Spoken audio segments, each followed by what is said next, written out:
Seja bem-vindo ao podcast Calabouço, um podcast canhoto, onde falamos sobre a política e os bastidores do poder, mas nada muito sério. Esse é o nosso terceiro episódio, e para quem não me conhece, eu sou Pedro Caldas, e do lado esquerdo, aquele que deve ter virado a noite, vendo a TV Câmara, Alan Cavalcante. E aí, meus queridos, bom dia, boa tarde, boa noite. Também do meu lado esquerdo, aquele que está feliz demais com a primeira entrevista do nosso podcast, Diego Gomes. Bom dia, boa tarde, boa noite todo mundo. Alan roubou aí minha fala, mas tudo bem. Eu tô muito feliz. Entrevistamos a Cida, é uma pessoa que eu pessoalmente sou muito fã do trabalho dela, como parlamentar, como escritora. Nesse terceiro programa, Diego já adiantou, mas a gente inicia uma nova fase desse podcast, né? Passamos a receber figuras públicas, parlamentares, gestores, dirigentes partidários, todo tipo de figura de esquerda em Pernambuco. Tem poucos programas que fazem um debate de política, e eu acho que esse é um dos papéis desse podcast. Inclusive, Diego, que é um dos idealizadores, né? Eu acho que o principal idealizador desse projeto, e que desde o início pensava em trazer entrevistas e participações. Eu queria, Diego, que tu falasse como vai funcionar essa parte do programa e qual é a importância dela para o projeto. Pedro, a própria ideia da construção desse podcast era realmente trazer acúmulo e debate, né? Considerando o cenário, a conjuntura da esquerda na política local aqui em Pernambuco, após esse último processo eleitoral em que a gente levou duas frentes de esquerda para o segundo turno e que a gente perdeu uma oportunidade de debater a cidade para fazer um pouco de uma política. Acho que foi um pouco pequeno esse segundo turno para os nomes que estavam colocados, para as frentes que estavam colocadas. Acho que a gente poderia ter feito muito melhor enquanto campo progressista. E eu já tinha essa ideia, né, de tentar trazer esse debate aqui, tentar, de alguma forma, fazer com que os campos da esquerda em nossa cidade, nos nossos municípios, no nosso estado, tivessem um canto que pudessem conversar, dialogar e perceber que existem mais convergências do que divergências, ainda mais num cenário em que Bolsonaro é o presidente do Brasil. Vamos trazer nos próximos episódios gestores públicos, parlamentares, vamos tentar debater as nossas casas legislativas, os nossos mandatos a nível federal, a nível municipal e a nível estadual. Vamos tentar debater os partidos, vamos tentar debater essas frentes que vêm se construindo para 2022.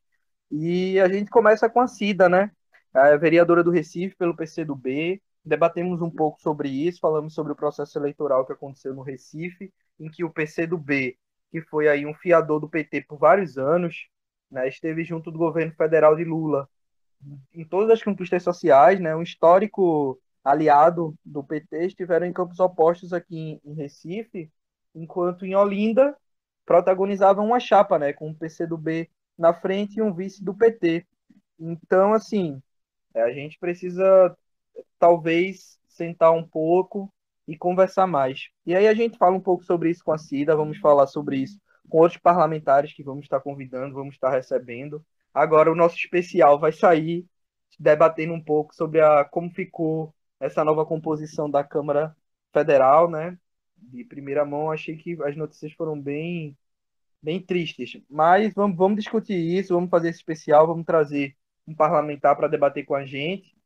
E a gente vai tentando construir, e o mais importante também é que vocês estejam nesse debate. Não pensei dessa forma, sei que os meninos também não pensaram dessa forma, não pensam o podcast dessa forma, que seja um negócio vertical, né? Que a gente fale, vocês escutam e aceitem o que foi debatido no programa. A gente quer criar mais horizontalidade nisso aqui. Então, sempre comentem nos posts no Instagram, sigam a gente no Twitter, tragam debate.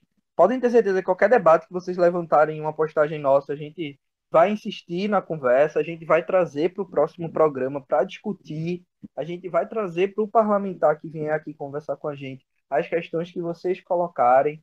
Então, vamos tentar tornar essa plataforma o máximo horizontal possível para que a gente consiga se firmar como um espaço de debate, de conversa, de discussão, de acúmulo. Antes de trazer a entrevista para a Cida, a gente vai fazer o nosso quadro semanal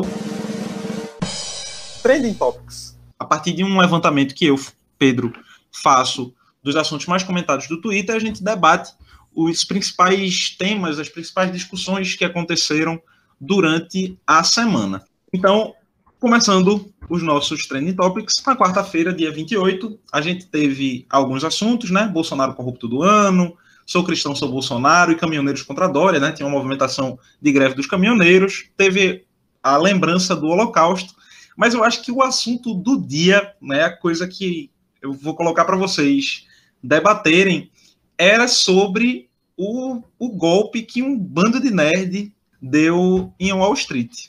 Alan, nosso cientista político, eu queria que você explicasse com poucas palavras para o ouvinte o que é que foi essa movimentação. Cara, isso aí foi um acontecimento que, assim, abalou o mundo, né? Basicamente, um bocado de usuários do Reddit apostaram contra os investidores de Wall Street no que tangia ao fechamento da GameStop. A GameStop é uma empresa nos moldes daquela antiga Blockbuster, né? Quem aqui que não lembra, quando a gente, sei lá, 10 anos atrás alugava aquelas fitas cassete para assistir nem fita cassete, é DVD mesmo, né? Mas DVD é uma coisa que não existe mais. E a GameStop era uma loja que ainda existe e que vende jogos em mídia física. Sendo que com o avanço, né, da nuvem, da Steam, dessas lojas virtuais de jogos eletrônicos, a GameStop, obviamente, está encaminhando para falir. E aí os investidores de Wall Street estavam apostando nisso, né? Eis que surge um bando de nerds da Reddit, que é uma rede social, uma comunidade gigante, que são fãs da GameStop e começaram a comprar as ações da empresa, apostando contra a queda da empresa. Eis que as ações da GameStop foram lá para cima, saíram de $20 para 420 e tantos dólares num dia. A galera que botou uns $15 mil em ações saiu ganhando milhões, sabe? E criou-se uma bolha, né? Mano, achei essa história aí muito... Teve gente que ficou muito aperreada, viu? Mas teve muito aperreio em Wall Street nesse dia. Basicamente, o que aconteceu foi que tem uma... Assim, é comum que as pessoas no mercado financeiro apostem que uma empresa, as ações vão cair ou que as ações vão subir. E aí, né, apostaram que as ações dessa empresa iam cair e um monte de nerd jogou contra os caras, né, dentro do jogo deles, apostando e ganhando muito dinheiro em cima, porque é óbvio, né, a lei da oferta e da procura, um monte de gente procurando ações da empresa, as ações subiram, acabou sendo um aperreio pro povo lá de Wall Street. Cara, eu acho que o ponto principal de toda essa história é que os mercados assim, financeiros, como a gente conhece, precisam de algum tipo a mais de regulamentação, né? E esse foi o debate que foi levantado entre os próprios congressistas norte-americanos e uniu, assim, foi quase uma unanimidade. A gente viu de Ted Cruz, que é o cara mais trumpista do Congresso americano, dizendo que, sim, precisa-se de uma regulação. E a gente viu a Alexandra Ocasio-Cortez, que é tipo aquela nova esquerda norte-americana ligada ao Bernie Sanders, aos socialistas democráticos dos Estados Unidos, né? Dizendo também que o mercado precisa de uma regulação, porque desse jeito que tá, vai rolar outro 2008, sabe? E não é muito legal viver sobre essa ameaça, né? Sobre essa perspectiva. É muito bom que esses caras liberais bilionários, quando na primeira ameaça já cobram a ação do governo, dinheiro do governo, regulamentação, enfim, né? O livre mercado só é bom até quando esse povo está ganhando dinheiro. Na quinta-feira, né, teve uma tag que eu achei curiosa, que era Jair condensado até 2026, porque os bolsonaristas têm essa capacidade de ver com bons olhos críticas feitas ao presidente, né? Inclusive tinham comparações, Diego, com o presidente Lula, né? As pessoas dizendo a diferença entre um S e um D, né? Que seria condensado e o outro condenado. Também foi uma piada boa, mas os bolsonaristas conseguem levar o debate ao nível mais infantil possível. É difícil debater dessa forma. Na quinta também teve o futebol, né? Que não aconteceu na quarta-feira por causa do Big Brother. E sobre o Big Brother também acabou, né, um dos participantes, o Lucas Penteado, ao qual eu estou torcendo, fez uma fala sobre Stalin, né? E isso acabou gerando uma discussão né? Como vez ou outra acontece no Twitter, discussões sobre Stalin, Trotsky, Lenin, algumas pessoas criticando a fala dele, dizendo que porque ele falou de Stalin de maneira pouco pejorativa, e algumas outras pessoas dizendo que era isso mesmo, e foi o estopim para uma discussão ideológica que vez ou outra acontece no Twitter. Na sexta-feira, teve a hashtag Somos Todos Bolsonaro, que vez ou outra aparece, mas eu acho que o principal assunto, e esse também vale uma atenção nossa aqui, foi de que caiu um sigilo nas mensagens de Moro com Dallagnol. Eu não sei como se fala esse nome.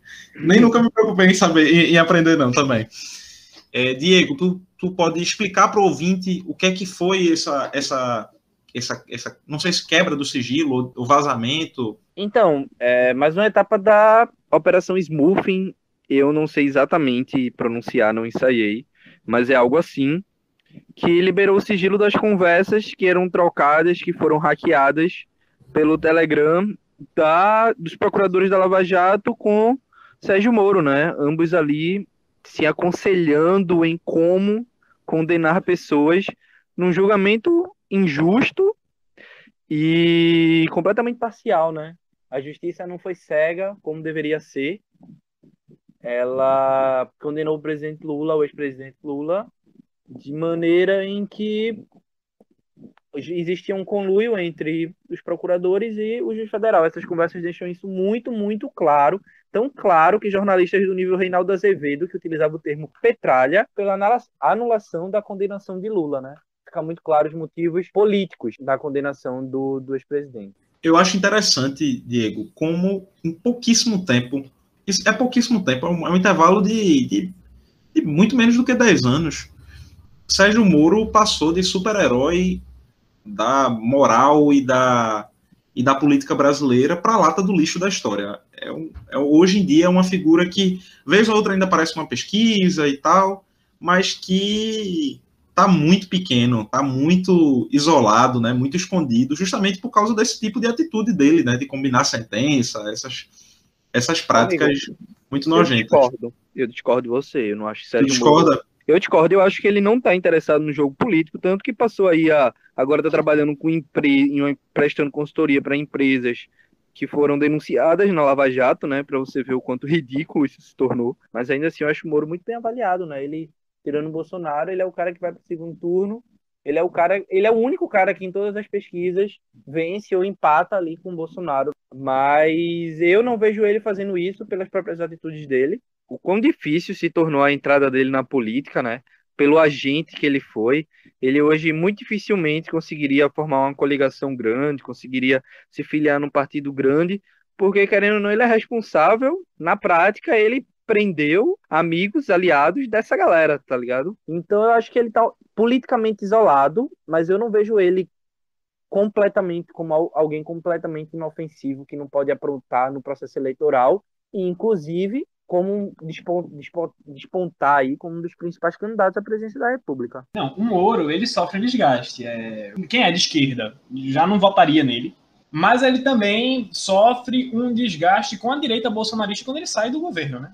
Então, o eleitor hoje que votaria no Moro seria um cara mais ligado a um Dória, a um PSDB, a realmente uma centro-direita. E a dificuldade de conseguir transformar essa intenção de voto em capital político de verdade. Porque o cara ter um percentual na pesquisa não significa que na hora que a eleição começar, que começam as críticas, que começa a propaganda, isso eu acho que ele, inclusive, faz essa leitura, né? Eu acho que não vale a pena eu entrar nesse jogo, não, porque o risco é baixo de conseguir. O sábado não teve grandes discussões. No domingo, tiveram os atos contra Bolsonaro, e aí a hashtag #GoBolsonaro mundial. Também teve o futebol de sempre, e o programa lá, o The Voice Mais, da Globo, que é um programa de idosos cantando. Muita gente falou que era fofinho, que era bonitinho, etc. Eu não vi o programa. Algum de vocês viu o programa? Imagino que não. Eu nem sabia. Não, também não, confesso. Que legal, gostei. Tem o The Voice Kids, né? O The Voice... E tem o The Voice Mais. Eu acho interessante porque no Twitter teve um pouco essa discussão de que as pessoas mais velhas, os idosos, também têm sonhos e podem realizar esses sonhos e podem viver a vida e terem desafios, etc. Na segunda-feira foi um dia de a gente fazer 2 discussões. Na verdade, na segunda e na terça-feira, as discussões foram muito parecidas, em 2 temas. O primeiro tema, que eu acho que a gente vai até falar melhor no especial sobre a Câmara dos Deputados, foi a eleição da Câmara dos Deputados. Então, Arthur Lira, Coragem Maia, Rodrigo Maia, Bolsonaro, foram tags que assuntos que estavam sendo muito comentados o tempo inteiro. Na terça-feira, a mesma coisa. Câmara, Arthur Lira, Centrão. Teve uma briga na terça-feira entre Dória e Rodrigo Constantino. Depois a gente pode até citar essa briga. E teve uma discussão muito forte sobre o Big Brother Brasil, que eu gostaria de trazer aqui, porque é um assunto que eu acho que é caro para todos nós, né? É um assunto muito caro para a nossa geração, que é o debate sobre a saúde mental, né? Vou explicar rapidamente aqui para o ouvinte o que é que aconteceu, o que é que estava sendo debatido. A participante, né, Carol Conká, teve várias posturas e outros participantes também, né, endossaram, apoiaram ou simplesmente se calaram frente a posturas muito violentas e muito agressivas, psicologicamente agressivas e violentas, contra um outro participante do Big Brother, né, que é o Lucas Penteado. Na terça-feira, esse assunto ficou rendendo e ainda está rendendo no Twitter. Hoje a gente está gravando na quarta-feira e esse é um assunto que ainda está rendendo. O que o menino, óbvio, a situação toda já melhorou um pouco, mas o que o menino sofreu nesses dias, acho que foi muito grave e, inclusive, já tem advogados que vão processar a outra participante do Big Brother, porque acho que abuso psicológico é crime previsto no Código Penal e deve ser com esse sentido que eles devem entrar. Algum comentário? Vocês têm algum comentário sobre esse episódio? Não vou dizer que eu estou assistindo o Big Brother, não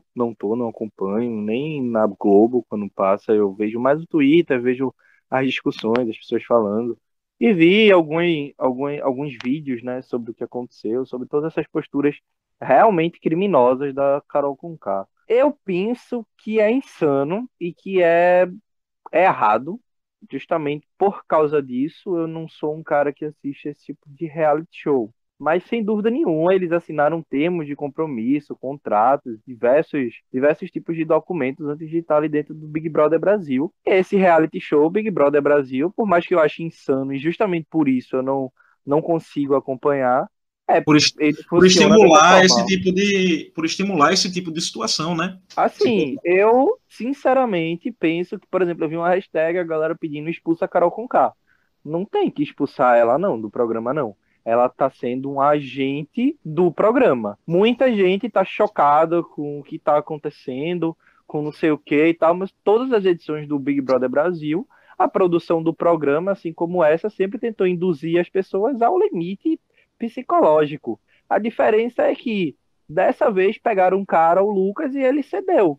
Porque já tiveram outras pessoas que tiveram atitudes parecidas com a da Carol. Só que a vítima normalmente conseguiu se manter mais forte, conseguiu se aliar na casa, não rolou realmente um isolamento como rolou com o Lucas, que ficou realmente sozinho, né? Sim. Isso, e ele, por todo o cenário que a gente vive, talvez, da pandemia e tal, acho que a família dele falou que ele já vinha passando por um processo de ansiedade e tal. Ele caiu na provocação, o próprio programa estimulou isso, e aí a galera sentiu o peso que é o Big Brother Brasil pelo reflexo nas atitudes de Lucas, não necessariamente nas atitudes da Carol, porque isso já aconteceu antes. Agora é isso, eu fico feliz que o debate acontece, acho que é importante, mas que as pessoas reflitam que o Big Brother Brasil é isso, ele existe para estimular esse tipo de comportamento. Também acho que esse tipo de coisa não é entretenimento, mas é o entretenimento que o Big Brother Brasil sempre entregou em todas as casas brasileiras em 21 edições de programa. Então não é nenhuma novidade, sabe? Eu acho que a Carol precisa ser responsabilizada quando sair do programa, outros participantes já foram responsabilizados, mas é um jogo, faz parte desse jogo, não é um jogo que eu acho agradável, mas é um jogo que muita gente vê como entretenimento, apesar dessa hashtag aí. E é por isso que esse Big Brother Brasil, apesar de todo mundo dizendo que é chato pra caralho, tá batendo recordes de audiência. Eu gostei do debate, principalmente por isso que tu colocou, Diego, porque ele estimula uma reflexão sobre o formato, sobre o propósito. Apesar de todas essas cobranças, as pessoas não deixaram de assistir o programa, né? E Pedro, o que fica muito à tona nessa história também é que, assim, o Big Brother, ele é um reflexo da nossa sociedade, né? Então, essas atitudes da Carol foram graves, na minha opinião. Eu não estou acompanhando tanto o Big Brother como eu gostaria, falta de tempo, mas é muito um reflexo. Pelo que eu entendi de toda a história, o menino lá, o Lucas, ele tinha feito alguma besteira, tinha errado de alguma forma. E aí a Carol começou, né, a alimentar esse tipo de quase que tortura psicológica nele, de uma maneira que acontece muito hoje em dia, né? As pessoas erram, sabe? Elas merecem, às vezes, elas não merecem de jeito nenhum, na verdade, sofrer tortura psicológica por causa disso, sabe? E isso, para mim, é algo muito evidente. Inclusive, é algo que a gente tem que começar até que levantar um debate na esquerda, assim, sobre ressocialização, porque, às vezes, essa cultura de cancelamento que se joga hoje em dia é uma coisa de que, tipo, não importa se a pessoa peça desculpa, não importa se a pessoa errou e tente reconhecer e melhorar com esse erro, as pessoas que cancelam vão lhe torturar, vão tentar fazer você arrancar uma visão de você mesmo negativa, entendeu? E vão até o final nessa tentativa de acabar com o seu psicológico. Então, assim, eu acho que quem erra, principalmente quem comete crimes, não foi o caso do Lucas, pelo que eu sei, precisa ser punido, sabe? Mas, assim, a gente acredita ou não acredita em ressocialização, sabe? A gente acredita que as pessoas precisam ter segunda chance ou não. Então, eu acho que esse debate também é puxado por isso, né? Eu acho que esse debate vale um programa mais para frente, né? Se a gente acredita ou se a gente não acredita em ressocialização. Não sei se trazer um especialista, trazer uma pessoa para colocar esse debate, porque vez ou outra a esquerda sempre encontra esse debate, né? Excelente, excelente. Eu só queria colocar que quando eu falo que nunca acompanhei, não acompanho o Big Brother Brasil, na verdade não é bem verdade. Esse Big Brother Brasil eu decidi tentar ver por causa do Lucas, que tem uma ligação com o PCdoB, né, que tem um histórico aí de ocupação de colégios. Eu fiz movimento estudantil, já conhecia a figura do Lucas e decidi ver também, porque eu também gostava do Fiuk, eu tive uma adolescência bem emo, assim, que curtiu o Fiuk pra caralho. Enfim, tiveram pessoas, a própria Carol era uma pessoa que eu escuto, algumas que sempre esteve na minha playlist, e eu fiz, cara, esse Big Brother eu achei interessante, também pelo meu vizinho, acho que 50% dos motivos é o meu vizinho Gilberto, que tá lá, aqui do Janga, e eu decidi ver, mas não, realmente não é muito pra mim. Muito bom, ele dizendo, eu sou do Janga, eu vim do Janga. Eu vim do Janga. Eu sou do Janga também. Como se a pessoa para quem ele estivesse falando soubesse o que é o Janga, né?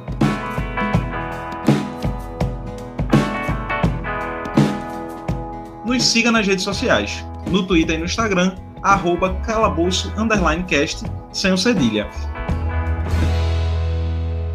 A gente inicia agora, né, essa segunda parte do programa com a participação ilustre de Cida Pedrosa. Eu fiz questão, né, de procurar, né, uma forma de descrever Cida, e eu pensei, pô, deve ter na bio do Instagram dela, deve ter uma boa forma que a equipe deve ter discutido e pensado como descrever Cida, porque, acima de tudo, é uma pessoa multifacetada. Então, eu vou ler a descrição que tem lá no Instagram dela, que eu imagino que seja a descrição mais certeira. Cida, ela é vereadora do Recife, poeta, advogada de direitos humanos. Na verdade, na bio só tem advogada, eu adicionei os direitos humanos. É ex-secretária da Mulher e do Meio Ambiente do Recife e ganhadora do Prêmio Jabuti na categoria de poesia e de livro do ano, com solo para Vialejo.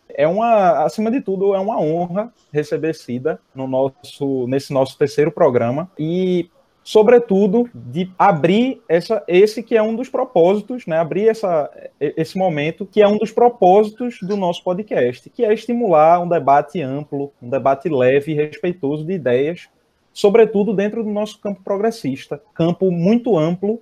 E a nossa ideia é que a gente traga aqui nesse podcast opiniões divergentes. Cida está num café do Recife, então qualquer barulho que vocês escutem de rua ou de xícara batendo é por causa disso. Principalmente porque a sala dela, o gabinete dela ainda na Câmara de Vereadores ainda não está pronto para ela, inclusive, participar de programas como o nosso. Como eu coloquei, você é uma pessoa multifacetada, né, que tem diversas experiências, enfim, e vai agora para um primeiro mandato de vereador, eu queria começar falando sobre o ano passado, né, sobre o 2020, onde você, em uma parte do ano, continuou como gestora lá na Secretaria da Mulher e depois teve uma experiência muito atípica, né, depois de 2 campanhas. A sua terceira campanha, a campanha vitoriosa, foi durante uma pandemia. E eu queria que você, se você pudesse, Cida, falar para a gente como foi esse processo, quais foram os desafios, as dificuldades que, enfim, que fazer política num ano de pandemia trouxe, né? Quais dificuldades que vocês enfrentaram no ano passado? Bom, 2020, alguns dizem que é o ano perdido. Eu não concordo, é o ano da dor, né? Nenhum ano é perdido. Todo ano acontecem coisas boas e más. Em 2020 aconteceram muitas coisas ruins, porque a gente está falando da perda de vidas humanas, né? Nós estamos vivendo a maior crise econômica, política e sanitária que o Brasil já viveu. Claro que em 2019 nós já estávamos na crise política, 2018 e 2019 nós já tínhamos a crise política e a crise econômica, que se aprofundou no ano de 2020, em virtude, inclusive, da pandemia e da má condução do desgoverno Bolsonaro desse processo. Então, basta existir para ter vivido um ano difícil. A grande pergunta é: quem não perdeu amigos? Quem não perdeu conhecidos? Quem não perdeu referências culturais? Quem não perdeu o vizinho? Quem não perdeu uma referência política? É disso que nós estamos falando, porque não adianta falarmos aqui de 224 mil pessoas que morreram. A gente está falando de pessoas e não de um número estatístico. Então, qualquer pessoa que começou 2020 começou já assustada, e eu não fui diferente. Eu enfrentei uma campanha política em 2020, larguei a Secretaria da Mulher, fiquei absolutamente em estado de tristeza e depressão, sem saber o que ia fazer, porque o último mês de março eu desmarquei 22 reuniões de despedida, de encontro, de você terminar e fechar uma construção que você havia iniciado em 2017, que era a gestão da secretaria, e eu me perguntava em casa, e me perguntava junto com o partido, o que é que nós vamos fazer? Eu sou grupo de risco, tive câncer, então, assim, como é que você enfrenta uma campanha nesse momento? Então, a gente teve que se reinventar. Foi neste momento, inclusive, que a poesia e a literatura sempre me salva. Eu ando com meu cachorrinho Bob Marley de manhã, né? E de tarde, e aí eu comecei a ver a cidade absolutamente vazia, as pessoas pobres debaixo da marquise sem ter o que comer, os cachorros com fome na rua, porque foi isso que aconteceu na pandemia, e também um outro lado, porque a vida é dialética, tudo que tem de bom tem de ruim. Por outro lado, a cidade respirando, as flores nascendo, você tem uma cidade sem a intervenção direta do homem, com carros, etc e tal, e uma cidade que se renascia a partir do verde. E como eu sou poeta, comecei a escrever um livro chamado Estesia, que quer dizer sentir, que lancei em agosto, um livro escrito nos meses de maio, junho e ali metade de julho. Comecei a fazer campanha, eu rezava o Salmo 91, eu sou uma pessoa que tem um pé no terreiro e outro pé na Igreja Católica, rezava o Salmo 91, emburacava para a rua, para as comunidades, para conversar com as pessoas, para travar a luta de ideias, porque além disso eu tinha clareza, como o meu partido, o PCdoB, tem clareza, que 2020 era uma antessala de 2022, ou seja, cada vereadora, cada vereador progressista, cada prefeito, cada prefeita progressista que nós elegêssemos em 2020, isso tinha rebatimento direto na eleição de presidente em 2024. Então, enfrentar isso não foi fácil, mas nós enfrentamos, não só fui eu, nós enfrentamos com a coragem que as pessoas que têm um pé na luta progressista e uma velha comunista feito eu, não podia ter deixado de fazê-lo, que é travar a luta da melhor forma possível, com as armas que são dadas, do jeito que é dado, e vencemos. Que relato, um relato emocionante sobre esse ano, um resgate desse processo todo. E eu não sei agora se eu passo a bola para Alan ou para Diego, eles estavam combinando, eu não... Mas aí, passo a bola aqui para os colegas de bancada. Deixa comigo. Mais uma vez, bem-vindo, Cida, ao nosso podcast, né? Eu fico muito feliz com a sua presença. foi um nome bastante de consenso que esse primeiro programa de entrevista fosse com a senhora. Fiquei muito feliz com a sua vitória. Tenho um amigo muito querido que esteve forte na sua campanha. Parabenizei ele no dia, o Iraquitã, pela Um conquista de amado. vocês. Um amado, uma pessoa muito querida, esteve comigo na gestão do DCE da Rural durante um bom tempo. E então, esse podcast, né, eu posso falar com uma pessoa que primeiro idealizou e foi atrás dos meninos para conversar mesmo. Eu já tinha uma ideia de construir, trazer um debate político. Essa ideia ficou um pouco mais clara na minha mente, né? Consegui construir ela a partir da eleição agora, aqui em Recife, em que a gente tinha duas frentes de esquerda disputando o segundo turno. E aí eu vi, caraca, eu preciso fazer alguma coisa, que eu tô vendo uma galera aí se degladiando, quando a gente deveria estar tentando construir o mesmo campo, tentando encontrar afinidades e não divergências, né? E aí eu criei o podcast justamente nessa ideia de que a gente pudesse debater, pudesse trazer pessoas de ambos os polos da esquerda, de ambos os campos, para que a gente pudesse discutir e encontrar essas afinidades. E aí eu queria saber da percepção da senhora sobre as marcas e as lições que esse processo eleitoral tão conturbado pode deixar para a esquerda no Recife. Bom, Recife teve a sorte de levar duas candidaturas progressistas para o segundo turno, o que de cara a gente já vê que Recife optou de ir contra uma maré bolsonarista e contra uma maré de centro-direita, porque a gente tem claro que quando a gente diz a esquerda ganhou, nós não ganhamos. Quem ganhou a eleição foi o centro e a centro-direita. Bolsonaro perdeu, porque a ultradireita perdeu, os candidatos que ele apoiou, na sua grandiosíssima maioria, perderam, onde ele meteu a mão, perdeu, então ele sai de verdade, do ponto de vista eleitoral, perdendo, mas não nos enganemos, a direita e a centro-direita ganhou no país, o DEM cresceu, outros partidos de centro cresceram. Claro que a gente tem uma felicidade de ter visto vitorioso nas urnas algumas candidaturas que não são comuns ter vitória num país que vive talvez a maior crise de costume e de obscurantismo que a gente tenha vivido nos últimos 20 anos. Então, nós tivemos várias candidaturas de mulheres e homens trans que foram vitoriosas, 75% das candidaturas a vereadores e vereadoras do Brasil foram de mulheres e homens negros. Então, assim, não quer dizer que dentre esse percentual de negros e pardos todos sejam progressistas, muito pelo contrário, porque a gente sabe que a classe trabalhadora, grande maioria negra e negro, está espalhada em todos os partidos, sejam de direita ou de esquerda. Então, a primeira lição que a gente tira em Recife é essa. A esquerda foi para o segundo turno. Agora, a forma como se deu essa luta e esse debate deixa muito a desejar. O inimigo era outro. E nós perdemos de discutir a cidade para ficar com engalfiamentos e fazendo algumas lutas, como eu diria, abaixo da barriga, porque a gente teria que ter pensado no Brasil e não na sobrevivência partidária. A gente está muito feliz com a vitória de João Campos. Eu sou do PCdoB, o PCdoB faz parte desta aliança que leva João Campos à Prefeitura do Recife. O primeiro ato dele a ser cumprido é colocar nas lideranças do governo 50% de mulheres e 50% de homens. A gente vê isso como uma grande vitória para nós que somos do campo progressista e feminista. Eu sou uma mulher feminista. Então, assim, hoje o discurso dele de abertura na Câmara, ele apontou muito claramente o lado onde ele está, e eu estou muito feliz com isso. Agora, qual é o papel da vereança?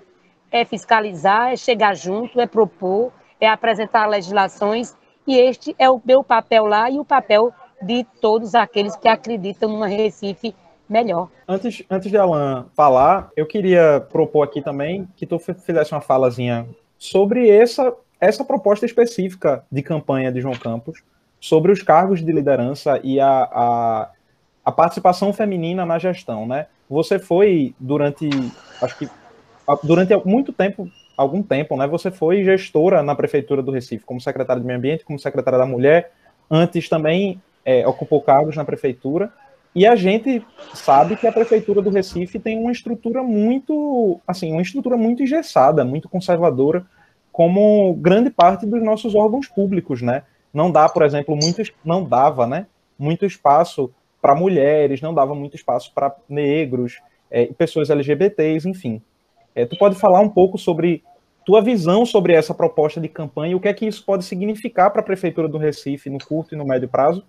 Primeiro, a gente tem que dizer de que lugar nós estamos falando. Nós estamos falando de um Brasil capitalista, de um mundo capitalista, onde o machismo é estrutural, onde o racismo é estrutural e onde nós não podemos separar essas duas questões da luta de classe, porque essas coisas estão sempre juntas e interseccionadas. Nós, na nossa candidatura, defendemos a paridade dos cargos de liderança. Esta é uma das propostas da nossa candidatura e vê-la ser cumprida por João Campos, a gente se sente completamente atendido nessa proposta. Só que o que é bom é que ele dá exemplo para o Brasil todo. É a primeira cidade do Brasil a fazer isso, é a primeira capital do Brasil a fazer isso. Agora, daí a nós resolvermos o machismo estrutural que está dentro da Prefeitura do Recife, da nossa casa, nos nossos partidos e em todos os lugares, há anos-luz. Essa é uma luta permanente, por isso que o feminismo é igual à libertação, por isso que não existe a menor possibilidade de uma sociedade ser feliz sem a inclusão e a luta das mulheres, por isso que a gente precisa de verdade tratar o feminismo como uma bandeira a ser perseguida por mulheres e também pelos homens. Perfeito. Cida, mais uma vez, boa tarde e obrigado por estar participando aqui com a gente do Calabouço. Você foi secretária da Mulher, né, Cida? E eu acho que um dos pontos que mais me chamou a atenção nessa campanha das eleições de 2020 foi o fato de que a gente teve uma presença feminina muito grande. Das 11 chapas que concorreram na majoritária, 8 tinham mulheres fazendo parte das chapas, né? 2 das 4 candidaturas mais competitivas eram encabeçadas por mulheres. E por mais que a chapa que tenha ganhado a majoritária não fosse encabeçada por uma mulher, tinha uma vice muito atuante, que era a Isabela, na campanha, enfim. Sem falar também da Assembleia, né? Você, a Liana, a Dani, que foi a vereadora mais votada. Enfim, você acha que finalmente, aqui na política do Recife, a gente está dando o primeiro passo no que diz respeito à participação das mulheres na política, ou você acha que ainda é muito cedo para falar sobre isso? Eu acho que teve um sinal interessante, a vitória de 3 mulheres feministas para a Câmara de Vereadores do Recife. Nós temos mulheres lá, e já tínhamos, que fazem a luta pelo direito das mulheres, a luta de combate à violência. Temos a vereadora Ana Lúcia e outras vereadoras. A própria vice-prefeita foi uma vereadora que tinha esta pauta da mulher nas suas lutas, né? Agora, entre a eleição de Júlia Santiago, a primeira mulher a ir para a Câmara de Vereadores do Recife, em 1940, uma mulher negra, comunista, entre a chegada de Júlia e a chegada de Dani, uma outra mulher negra, chegar na Câmara, tivemos aí, pensados aí, mais de 60 anos. Então, a gente tem que refletir sobre esses números. A gente tem que refletir que, até hoje, nós só tivemos, com a chegada minha, de Liane e de Dani, e de Andressa, formamos 20 mulheres, a ter chegado nesses muito mais de 200 anos de Câmara, naquela casa de José Mariano. Então, que é um sinal, mas eu só vou ficar contente quando eu, antes de morrer, ver aquela Câmara com a paridade. Essa é a nossa luta. Nós somos a maioria da população. Nós só estaremos representadas quando a gente olhar para os espaços de poder e metade desses espaços ou mais, no mínimo, tiver sido representado por mulheres. Ô Cida, e aí é uma questão, voltando um pouco até para minha pergunta e pegando um pouco do que Alan trouxe, como tá essa aproximação, né? Considerando que a Liana, a Dani fazem parte de outro campo político, como tá essa conversa? Porque eu fiquei muito curioso para ver estou muito ansioso para ver a atuação de vocês 3 juntas e esse diálogo, como é que ele está sendo feito, tem sido tranquilo, a gente vai conseguir ver através dessas três mulheres feministas, a gente vai conseguir ver ações de vocês juntas. Olha, nós não nos sentamos ainda para pensar a tal chamada bancada feminista municipal. Nós não nos sentamos, nós conversamos individualmente. Hoje foi o primeiro dia da legislatura. Mas uma coisa nós temos clareza, não só eu tenho clareza com relação a Dani, a Liana, mas eu tenho com a professora Ana Lúcia, de que com as outras mulheres que estão na Câmara, que, por exemplo, alguns pontos eles são muito consensuais. Quando você pensa em enfrentamento à violência, isso é consensual, as mulheres defendem. Tem outros pontos, por exemplo, com relação aos direitos sexuais e reprodutivos, que não são consensuais, onde só talvez eu, Liana e Dani fechemos com essa pauta, porque existem vários feminismos, né? Então, assim, eu não tenho dúvida que do ponto de vista da pauta feminista, nós estaremos juntas, nós poderemos até não estar em todas as pautas, mas durante a luta da pauta feminista, eu tenho certeza que Recife poderá contar conosco. Eu estava pensando que, assim, na maioria da sua trajetória, você esteve, né, ou enquanto movimento social, ou enquanto gestora pública, e agora você tem, né, um novo desafio, né, dentro da na Câmara de Vereadores, né, que é fazer um mandato legislativo, que não é a mesma coisa, né, é bem diferente de você fazer gestão pública, ou bem diferente de fazer movimento social.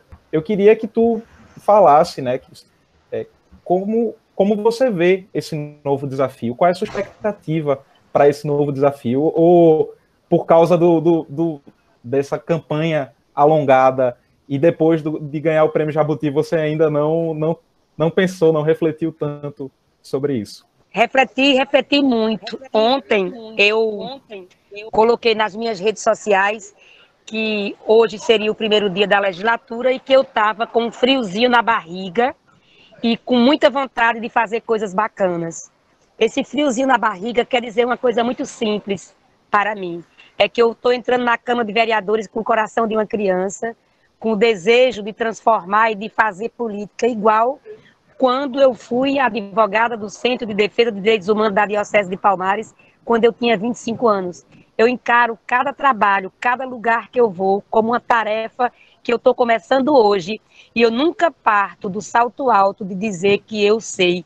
Não, é um momento novo na minha vida, estou abertíssima a aprender, quero aprender muito, quero dividir, quero trocar, quero muito, muito, muito fazer aquilo que meu partido sabe fazer bem, que é escutar, aliar-se, construir consensos e construir principalmente a possibilidade de bons gritos contra Bolsonaro a partir da nossa Câmara de Vereadores do Recife. Diante dessa crise sanitária que, assim, obrigou os executivos, né, das 3 câmaras da federação, ter o foco do debate público, que é, no caso, a pandemia, como é que a gente faz? Eu acho que esse é o grande desafio desse ano, né? Como é que a gente faz para retomar os debates sobre educação, sobre cultura? Porque, pelo meu ponto de vista, no que depender do executivo, né, a pandemia vai continuar aí durante 200 anos. E aí o Brasil fica paralisado. O Executivo Federal, tá? Desculpa, Federal, porque aqui, tanto no estado como na cidade, nós temos, inclusive saiu pesquisa agora, né, reconhecendo que a população reconhece nos governos estadual e municipal um bom combate à pandemia, mas enfim, o governo federal, que é justamente quem tem o dinheiro, não está ajudando. Isso, está sabotando. Eu já ia intervir.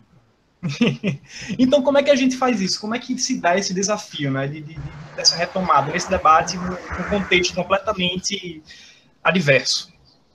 Vê, o desgoverno federal, no momento desse, agrava profundamente a crise, porque era o momento de a gente ter uma condução independente de que partido ou de que pessoa estivesse sentado na cadeira da presidência, era o momento da gente ter unidade nacional para este fim, para enfrentar a pandemia. Porque enfrentar a pandemia é salvar vidas do ponto de vista direto para não morrer de coronavírus, mas é salvar vidas para não morrer de fome, é salvar vidas para não morrer de suicídio, de morte, de suicídio por conta da tristeza, por conta da perda do trabalho. Então, assim, são muitas as sequências de mortes, sejam essas mortes físicas ou mortes psíquicas. Nós estamos no momento em que o Brasil voltou abaixo da linha da miséria, uma quantidade enorme de pessoas, o desemprego campeia, e o grande desafio é você ter os governos dos estados para resolver uma coisa que teria que ter uma política nacional, do governo central. Eu tenho um orgulho enorme de ser nordestina, porque eu acho que o Consórcio Nordeste apontou várias soluções. Não é bairrismo de nordestino, apontou várias soluções possíveis. A luta pela ciência, a luta pela vacina, a possibilidade de se juntar com outros governos nacionais para fazer, como é que eu posso dizer, empréstimos direto aos estados, não passando pelo governo central, pedindo apenas a chancela, e por aí vai, compras, comércios, uma política que tinha que ser a parte do governo central. Nós temos municípios fazendo esse papel, o que é triste, mas eu acho que houve uma parte nas ruas, ainda tímido para o tamanho do desafio, que foi a carreata. Nós temos aí contra nós um problema muito grande, que é a direita, a ultradireita, vai para a rua sem máscara e acha que está tudo bem. Nós da esquerda temos a responsabilidade da não aglomeração. Encontramos essa possibilidade de luta na rua, que foram as carreatas que aconteceram domingo passado. Isso, para mim, é uma parte das ruas, porque nós estamos apartando o tempo inteiro nas redes sociais, por conta, inclusive, da própria pandemia, que não nos deixa fazer aquilo que nós melhor sabemos fazer, que é nos juntarmos em atos de protesto nas ruas, de tomarmos as ruas. Então, como é que eu vejo isso?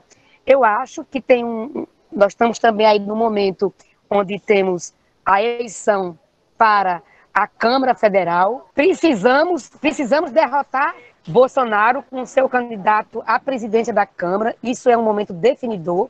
Não estou falando aqui de que o presidente, ou o candidato a presidente que nós estamos apoiando, ele seja progressista, muito pelo contrário, mas a gente tem que ter acordos mínimos de convivência e de independência entre o legislativo e o executivo, que foi o que a oposição conseguiu quando apoiou, a oposição não, parte da oposição, que não foi parte, o PSOL não apoiou, parte de outros deputados de outros partidos não apoiaram, quando apoiamos o Rodrigo Maia, o que mostra que nós acertamos, que é o quê? É a possibilidade de construir minimamente consensos para a governabilidade política do Brasil.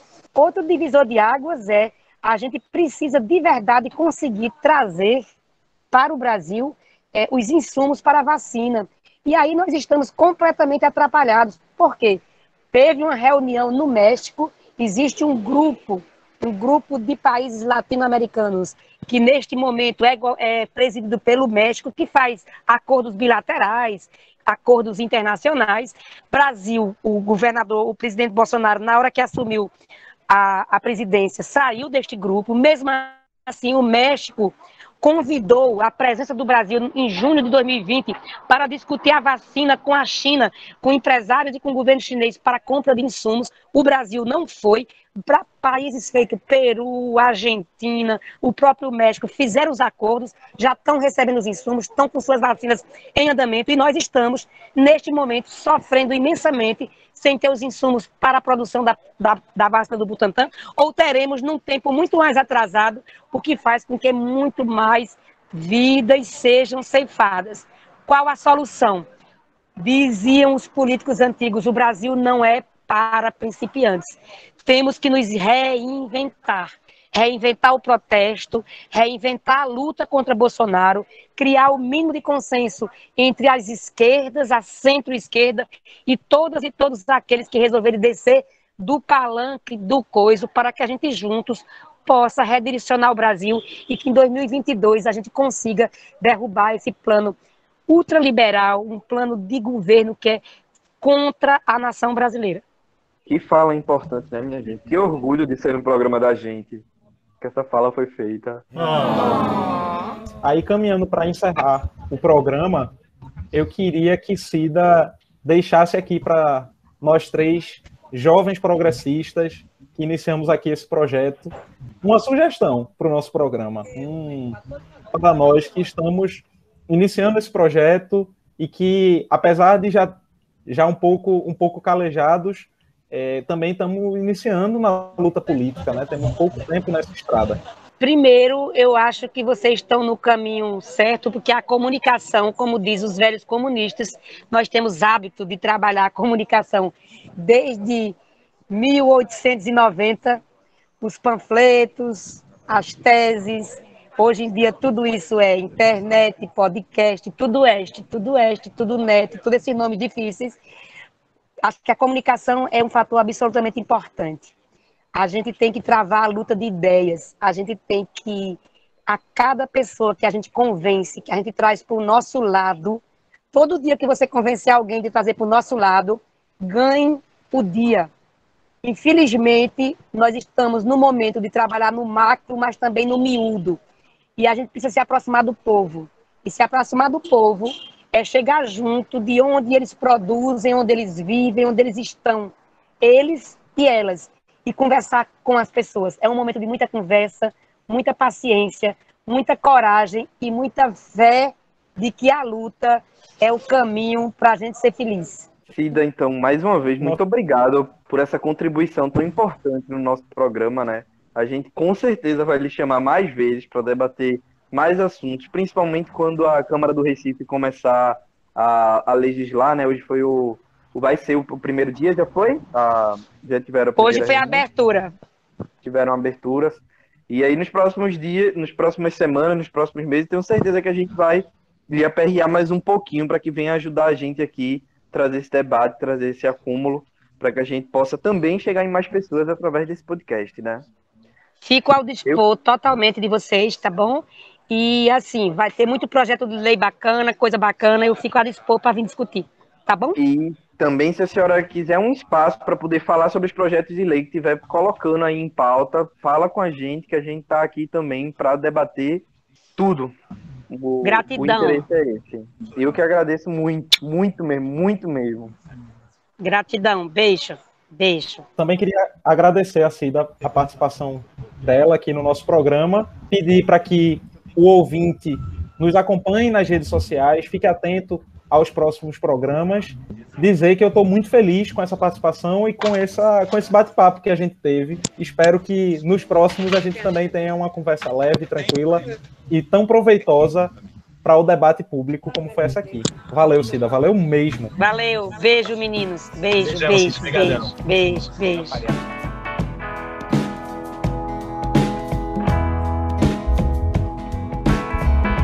Esse podcast foi editado por Pedro Caldas, Claranã Audiovisual.